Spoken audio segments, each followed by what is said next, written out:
Lebih dari 1000 tahun sebelum negara-negara modern mendirikan badan intelijen jubah dan belati, seni pembunuhan politik disempurnakan di Asia Barat.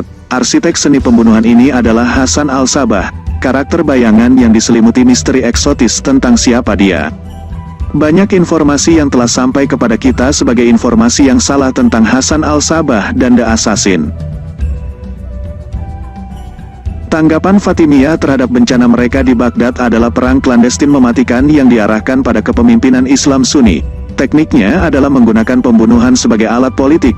Arsitek gerakan Assassin adalah Hasan al-Sabbah. Sabbah, di tahun-tahun awalnya, adalah seorang mahasiswa dengan Nizam ul-Mulk, yang naik menjadi wazir paling terkenal dari periode Seljuk. Dikabarkan, Sabbah sempat ditolak ambisinya untuk menduduki jabatan tinggi di pemerintahan Seljuk, entah karena keyakinan atau dendam. Ia menjadi seorang Fatimiyah dan dengan persetujuan dan kerjasama para Khalifah Fatimiyah di Kairo, mengarahkan belati runcingnya ke kepala pemerintahan Sunni. Hasan al-Sabbah mundur bersama para pengikutnya ke pegunungan di utara Suriah, Irak, dan Iran. Dia mendirikan markas besarnya di Alamut di daerah pegunungan terpencil Mazanderan dan melepaskan teror di Seljuk. Struktur gerakan klandestinnya berbentuk piramida dengan Hasan di puncak piramida. Dia menyandang gelar Syekh al-Jabal. Berikutnya dalam hierarki adalah mimbar yang dilatih untuk menyebarkan gerakan. Di bawah mimbar adalah Fidayan, yang diindoktrinasi sebagai orang percaya sejati dalam Injil Hasan dan bertindak sebagai agen tuan mereka. Merekalah yang dibebani tanggung jawab untuk melakukan pembunuhan di pelosok wilayah kekuasaan Islam. Di bagian bawah anak tangga adalah Rafiq, rekrutan yang belum tahu, yang menjalani indoktrinasi sebelum inisiasi mereka sebagai Fidaye. Istilah pembunuh berasal dari kata Arab hasasin, mereka yang mengkonsumsi hasis, karena Fideis menggunakan hasis sebagai minuman yang memabukkan dan ketika mabuk, mereka melakukan pembunuhan. Hasis terutama diimpor dari India meskipun beberapa juga ditanam secara lokal. Nama Hindustan untuk ganja adalah ganja, produk yang mirip dengan ganja. Masih banyak dibudidayakan dan digunakan di anak benua itu. Gerakan pembunuh ini disebut juga dengan gerakan Fideye dan para pengikutnya disebut Fideyen. Dalam bahasa Turki disebut gerakan Nisari. Kedua sebutan tersebut menyiratkan kesediaan untuk mati demi sebuah gerakan. Orang-orang Arab menyebut Fideyen mulahida, orang fasik. Di sebuah lembah dekat markasnya, Hasan mendirikan surga yang sesungguhnya dengan kebun buah-buahan, kebun, dan ratusan wanita muda yang cantik. Orang-orang yang direkrut dibius dengan ganja dan kemudian dibawa ke lembah. Ketika mereka terbangun dengan ditemani wanita cantik di tengah taman, para pemuda itu mengira mereka berada di surga. Di sini mereka menerima dosis besar indoktrinasi dalam rahasia gerakan pembunuh. Semua elemen untuk indoktrinasi dalam kultus ada di sana.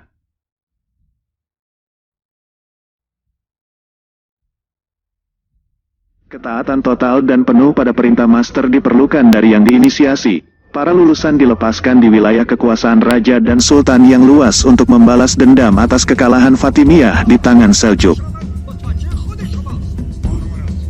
Para pembunuh pergi untuk kepala Islam Sunni. Ratusan tokoh, wazir, dan jenderal jatuh ke belati pembunuh atau cangkir racun Fidayayan. Kepala di antara mereka yang dibunuh adalah Nizam ul-Mulk, Wazir Agung Seljuk Sultan Malik Shah. Nizam ul-Mulk tidak diragukan lagi salah satu administrator paling cakap yang dihasilkan oleh umat Islam. Bukunya yang terkenal, Siasat Nama, yang ditulis dalam bahasa Farsi, adalah mahakarya seni administrasi dan politik. Nizam ul-Mulk lah yang menyediakan jangkar yang stabil untuk kapal Seljuk. Dia mendirikan universitas di mana beberapa pemikir paling cakap zaman itu mengajar. Dia membangun rumah sakit, membangun jalan dan kanal, mendorong pertanian, memperkuat militer, merasionalisasi pengumpulan pajak dan kebijakan fiskal, mempromosikan perdagangan nasional dan internasional dengan India dan Cina. Seljuk makmur dan Baghdad sekali lagi menjadi kota utama dunia. Salah satu cendekiawan terkemuka yang mengajar di Nizamiyah College di Baghdad adalah Al-Ghazali yang mengubah arah sejarah Islam melalui kekuatan penanya. Universitas bukan hanya pusat pembelajaran yang hebat. Mereka juga menjadi pusat propaganda untuk ideologi pelindung mereka. Persaingan politik antara Abbasiyah dan Khalifah Fatimiyah tercermin dalam ajaran masing-masing universitas di Baghdad dan Kairo, seperti perspektif kapitalis dan sosialis tercermin dalam ilmu-ilmu sosial yang diajarkan di Amerika Serikat dan Uni Soviet sampai saat ini. Al-Azhar didirikan pada 969 oleh Fatimiyah tidak hanya sebagai universitas besar tetapi juga sebagai pusat propaganda Fatimiyah. Universitas-universitas di Baghdad menjadi tandingan bagi universitas-universitas di Kairo. Nizamiyah College di Baghdad tidak hanya menjadi pusat matematika, tata bahasa, dan fikih yang hebat, itu juga merupakan pusat kontra-propaganda untuk Islam Sunni. Misalnya, dalam tulisan-tulisan Al-Ghazali Bue, 1111 kita menemukan dialektika simultan melawan posisi Fatimiyah dan melawan tantangan filsafat sekuler. Pembunuhan Nizam-ul-Mulk pada tahun 1091 merupakan pukulan besar bagi dunia Islam. Tidak hanya menyangkal Seljuk layanan dari administrator peringkat pertama, itu mempercepat kekuatan sentrifugal di Kekaisaran Seljuk yang luas. Orang lain yang jatuh ke Fidayen termasuk Emir Maudud, 1127, dan Zengi, 1146, yang terkenal dari Mosul dan Atabek Imaduddin. 100 tahun kemudian, Salahuddin Ayyubi sendiri nyaris lolos dari belati pembunuh pada dua kesempatan terpisah. Mohammed Ghori, penakluk Delhi, tidak begitu beruntung dan meninggal di tangan seorang pembunuh di dekat Kabul pada tahun 1206. Seljuk menyerang para pembunuh berkali-kali tetapi setiap kali para pembunuh itu melarikan diri. Baru pada tahun 1251 orang-orang Mongol, di bawah Hulaguhan, akhirnya menaklukkan wilayah para pembunuh dan mengusir mereka dari tempat persembunyian mereka. Ini bukanlah penghiburan bagi dunia muslim karena orang-orang Mongol sedang dalam perjalanan ke Baghdad untuk menghancurkan jantung peradaban Islam.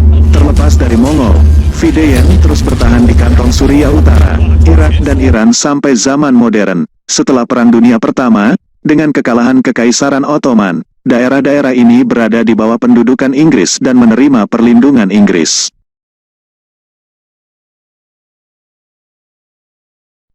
Setelah kematian Nizam-ul-Mulk, kekuasaan Seljuk menghilang. Kerajaan Seljuk yang luas yang membentang dari Kasgar, Cina, ke Yerusalem pecah menjadi kerajaan-kerajaan kecil. Pertengkaran pecah antara pangeran dan emir yang mengakibatkan perang terbuka. Ke dalam tubuh politik muslim yang membatu inilah tentara salib menyuntikkan kekuatan mereka pada tahun 1096.